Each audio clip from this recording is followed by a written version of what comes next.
Tapi kalau sudah perut maju pantat mundur, ya. Tanda yang ke-79. An-nasa yaksuru fihi musiman. Yang namanya manusia semakin hari semakin bertambah banyak jumlahnya mereka yang mengalami obesitas. Berat badannya semakin bertambah, ya. Dan ini fenomena ada apa enggak? Ada.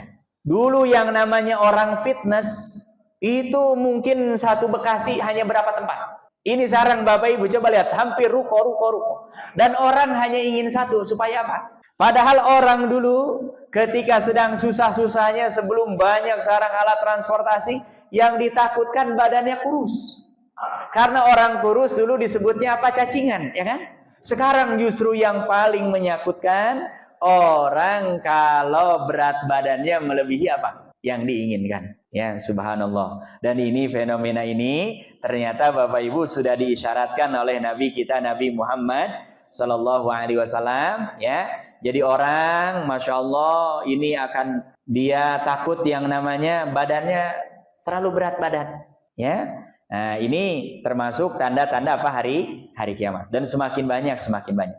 Hadisnya juga diriwayatkan oleh seorang sahabat namanya Imran bin Husain seperti sebelumnya. Dan Imran bin Husain ini Bapak Ibu seorang sahabat Nabi yang sabarnya luar biasa. Allah uji sakit menangun. Tidak pernah saking malunya kepada Allah. Minta sembuh malu. Kita ini kadang-kadang ibadah dikasih sehat aja enggak. Bertahun-tahun sehat enggak pernah syukur kepada Allah. Giliran dikasih sakit ngeluh, ya Allah. Ini Imran bin Husain ini sakit, dia hanya bisa berbaring saja. Ya, makan diambilkan, minum diambilkan, tapi dia dari dalam dirinya bukan gak mau mengamalkan syariat, malu kepada Allah kalau minta kesembuhan. Kenapa? Khawatir nanti Allah kasih sembuh, malah tidak bisa apa? Mengisi kesembuhannya ini dengan yang lebih baik. Padahal tiap malam ini Imran bin Husain gara-gara sakit dia bisa tahajud terus. Ya, jadi ini kita Bapak Ibu yang dirahmati Allah Subhanahu Wa Taala, ada orang-orang tertentu yang boleh dia ngambil saking malunya kepada siapa? Kepada Allah Subhanahu Wa Taala. Dan ini di kalangan para sahabat banyak sama. Seperti halnya ada orang-orang istimewa. Utsman bin Affan itu nggak pernah mandi sekalipun, nggak pakai daleman, nggak pernah. Padahal para ulama ijma sepakat di ruangan tertutup sekalipun telanjang bulat boleh. Tapi ini orang-orang yang sudah levelnya tinggi, ya. Seperti Utsman, nggak pernah beliau mandi sama sekali, nggak pakai kain, pasti ditutup. Itu kenapa? Yang ada dalam benak dia malu ditatap oleh siapa? Allah, malaikatnya Allah. Padahal sudah lebih dari hukum. Dia istilah tempat terbuka saja telanjang bulat, ya kan? Ini sudah tidak melanggar hukum, tapi ya itulah memang orang-orang yang tingkatannya, levelnya sudah lebih tinggi. Makanya ini Imran bin Husain termasuk seorang sahabat Nabi yang luar biasa, ya. Beliau sabar, tawakuf kepada Allah. Ketika diuji dengan sakit, justru dijadikan sakit ini yang untuk sebagian adalah musibah, tapi bagi dia berkah. Kenapa? Orang yang sakit, dia bersabar, apalagi setelah dia berobat, mencari ke sana kemari nggak ada obatnya, ini berarti adalah ujian dari siapa? Dari Allah Subhanahu Wa Taala. Apa katanya? Annan Nabiyya sallallahu alaihi wasallam qala. Kata Imran bin Husain, sesungguhnya Nabi Muhammad sallallahu alaihi wasallam beliau bersabda, khaira ummati qarni. Sebaik-baik umatku adalah yang satu masa denganku. Berarti siapa?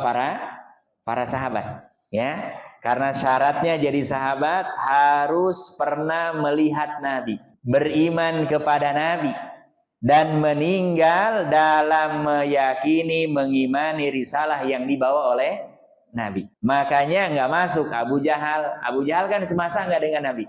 Semasa, bukan hanya semasa, bahkan apa? Pamannya Nabi. Tapi masuk sahabat apa enggak? Nggak masuk. Kenapa? Nggak iman kepada Nabi. Ya. Atau ada beberapa orang yang pernah beriman kepada Nabi, tapi pas wafat dia sedang tidak beriman. Ini juga tidak termasuk apa? Sahabat. Nah ini kata Rasulullah, sebaik-baik umatku adalah yang semasa denganku. Summalladzina yalunahum. Kemudian yang datang setelahnya. Berarti mereka yang jumpa dengan sahabat disebutnya apa? Tabi'in. Jadi orang kalau pernah berjumpa dengan sahabat disebutnya apa? Tabi'in.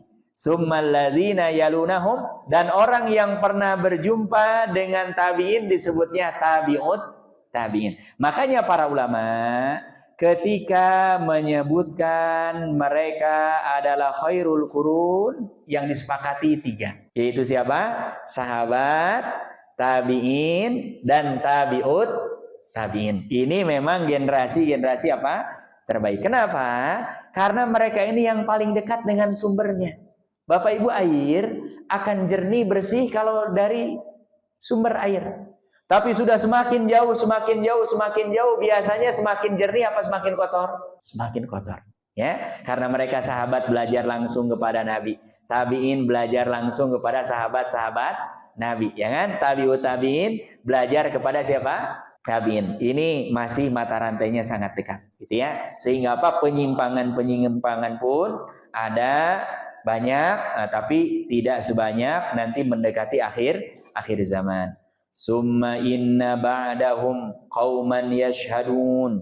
Kemudian setelah itu kata Rasulullah, setelah generasi tabi'ut tabi'in akan datang setelah mereka suatu kaum yashhadun, mereka bersaksi, wala yastashhadun, tapi tidak bisa membuktikan apa yang dia persaksikan. Ya, jadi orang umpamanya fulan berzina, tapi begitu suruh mendatangkan saksi nggak bisa. Nah ini nggak boleh. Kita kalau sudah mengatakan saya menyaksikan, berarti harus siap mendatangkan apa? Bukti-bukti, saksi-saksi tambahan. Nah ini akan datang ada orang mengatakan A, tapi begitu diminta keterangan lebih lanjut dia bungkem, karena memang dia asal bunyi gitu. Nah ini biasanya orang-orang seperti ini, nauzubillah, punya kepentingan apa? Sesaat. Wa yakhunun, banyak di antara mereka yang berkhianat, wala yu'tamanun, dan tidak bisa memegang amanah. Ya, wa yanzurun, dan mereka bernazar, kalau saya diterima kerja maka akan kerjanya diterima, wala yufun, tapi mereka nggak menunaikan apa yang mereka nazarkan. Ya, makanya nggak boleh. Makanya kata para ulama, termasuk banyak amal yang hukumnya jadi wajib padahal dulunya nggak wajib gara-gara nazar. Ya, makanya Bapak Ibu jangan dikit-dikit nazar, bahaya. Karena walaupun ini bukan ketetapan Allah, kita yang minta kepada Allah. Ketika syaratnya terpenuhi, maka itu hukumnya jadi apa? Wajib. Umpamanya, kalau anak saya menikah tahun ini, maka saya tahun depan akan haji. Ternyata anaknya menikah, berarti hajinya tahun depan, walaupun dia sudah pernah haji, berarti haji kedua kan sebetulnya hukumnya apa? Sunnah. Ini hajinya ketika anaknya menikah tahun ini jadi apa? Wajib. Kenapa? Karena dia sudah nazar. Ya, makanya ini jangan sedikit-sedikit nazar, ya. Apalagi nazar yang memang nazarnya itu berat, sehingga kita untuk menunaikannya pun apa? Berat. Ya. Nah ini fenomena. Kemudian kata Rasulullah melanjutannya, wa yazharu fihi musiman, dan akan nampak fenomena di mana akan banyak orang yang mengalami berat badannya sangat luar biasa. Ya. Jadi ini sudah disyaratkan oleh Rasulullah, dan ini hadisnya muttafaqun alaihi, dimuat dalam Sahih Bukhari dan Sahih Muslim. Bapak Ibu, Nabi nggak pernah survei. Nabi punya lembaga survei apa enggak? Nabi nggak punya, tapi Nabi bisa memprediksi, ya kan? Kan ini baru-baru sekarang orang takut dengan apa? Berat badan, ya. Sehingga apa? Orang kalau ditanya kenapa lari pagi, diantaranya takut nih, ya kan? Orang jadi lari pagi itu bukan nyari sehat, tapi orang untuk nurunin apa? Berat badan. Dan yang lucunya, larinya sekilo, baru tiap ketemu ketupat sayur. Ketemu lagi nanti gorengannya aja berapa biji. Jadi kalori yang dibakarnya sekian, yang masuknya berpuluh kali 5. Inilah memang ya namanya apa? Manusia. Tapi Bapak Ibu ini nggak akan bisa ditolak. Ya, nggak akan bisa ditolak. Dan apa? Orang kalau siman, orang berat badannya berlebih berbahaya. Karena apa? Makanya Nabi SAW, Bapak Ibu, postur tubuhnya antara dada dengan perut sejajar. Jadi kita kalau umpamanya nggak punya alat ini, kan sekarang sudah ada hitung-hitungannya. Umurnya berapa, laki-laki apa perempuan, tingginya berapa, kali berapa, akan muncul berat badan yang ideal berapa. Kalau pakai pendekatan Nabi, gampang aja. Orang kalau dada dengan perut masih sejajar, aman insya Allah. Tapi kalau sudah perut maju pantat mundur, nah ini harus hati-hati. Karena apa? Minimal berdiri aja udah repot tuh. Ya. Orang ruku saja, orang sudah selesai, sudah sempurna ruku, dia masih bahaya, itu berat. Ya, dan apa? Biasanya kenapa dalam bahasa Arab orang yang badannya besar disebut dengan saman? Karena biasanya kalau di kalangan orang-orang Arab mereka punya tradisi minum yang namanya apa? Minyak samin. Dan minyak samin ini lemaknya luar biasa. Tapi makanan enak biasanya kalau ada apa? Lemaknya. Gitu ya. Jadi Bapak Ibu sebetulnya harus dari awal kita kalau nggak mau gemuk jangan terlalu banyak mengkonsumsi apa? Hal-hal yang berbau lemak. Tapi problemnya lidah kita ini akan merasakan nikmatnya makanan yang pertama kalau banyak kandungan lemak. Makanya ini air putih ini nggak doyan orang. Nggak ada rasanya. Ya, padahal ini minuman paling sehat. Jadi Bapak Ibu kalau dihidangkan air putih, oh ini paling sehat ini. Orang malah kadang-kadang nawar ingin yang berwarna. Semakin banyak warnanya, semakin apa? Ya sehat. Makanya orang-orang dulu cenderung mereka badannya karena gerak juga bertani. Orang makannya juga singkong. Singkong juga kayak singkong sarang pakai susu, pakai apa? Nah, jadi ini sudah itu. Ya, mengarah kepada apa? Orang jadi berat badan semua. Ya, nah ini makanya ini kalau bisa dihindari lebih baik. Dan ini tidak akan dihindari dan ada juga sebagian orang yang memang karena faktor genetik.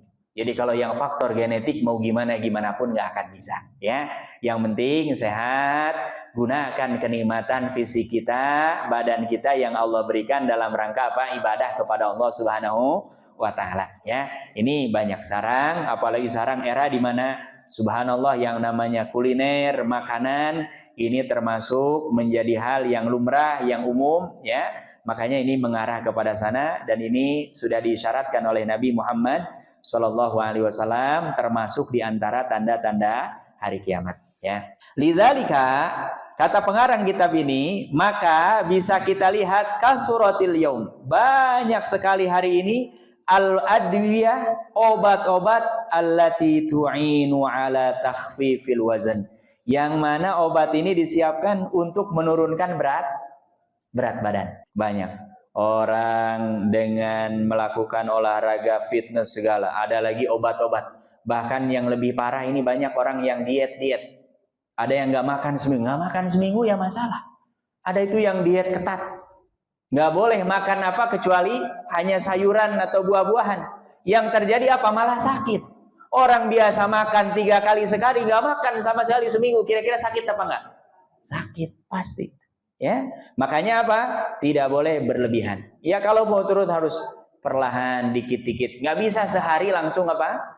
Langsung selesai. Ya, makanya ini banyak sarang ya fenomena seperti ini dan ini sudah disyaratkan oleh siapa? Rasulullah Shallallahu Alaihi Wasallam. Ya, mudah-mudahan kita semua Allah kasihkan karunia sehat. Ya, dan yang paling penting Bapak Ibu harus gerak. Ya, makanya saya menganjurkan yang rumahnya dekat jangan pakai motor, jalan. Ya, kita ini kadang-kadang malah tambah malas apa? Jalan. Padahal rumah umpamanya hanya berapa puluh meter jalan. Karena kalau dihitung dalam ilmu kedokteran orang 30 menit saja sehari. Jalan biasa aja normal, nggak usah lari, jalan aja. Ini kan kalau kita sholat berjamaah 5 kali. Dari rumah kita sekali berangkat 5 menit, pulang 5 menit, udah berapa menit tuh? Berarti kalau 5 kali berjamaah di masjid udah berapa? 50 menit. Berarti 50 menit sudah melebihi standar menurut penelitian kedokteran modern. Itu jadi jalan aja. Nggak usah kalau apalagi yang nggak punya waktu untuk olahraga khusus ya. Jalan ke masjid, jalan kaki, insya Allah itu sudah sehat, minimal mengurangi penyakit. Dan sunnatullahnya Bapak Ibu, apapun yang diam pasti akan bermasalah. Ya, air yang ngalir sekalipun banyak kotoran aman. Lari ke laut malah airnya kata Rasulullah tahurun mauhu. Mau ada softtek lewat kalau kita mau wudu saja di laut, udah gak perlu mikir. Ya, kenapa? Karena airnya apa? Suci dan mensucikan. Karena apa? Jumlah kotoran dengan yang pengurainya jauh lebih banyak apa? Pengurainya. Ya. Tapi Bapak Ibu yang dirahmati Allah, kalau ada air diam aja, nggak bergerak, apalagi jumlahnya segitu-segitu saja, yang ada dia menimbun apa? Penyakit. Minimal jadi nyamuk, udah pasti. Tuh. Makanya dalam Islam tidak boleh buang hajat di tempat yang airnya diam. Tidak boleh berwudu di tempat yang airnya diam. Kenapa? Karena khawatir bisa terjangkiti apa? Penyakit. Makanya orang yang banyak gerak, banyak beraktivitas, insya Allah akan banyak mendapatkan keberkahan. Di antaranya juga ini akan menghindarkan dari yang namanya berat badan yang lebih.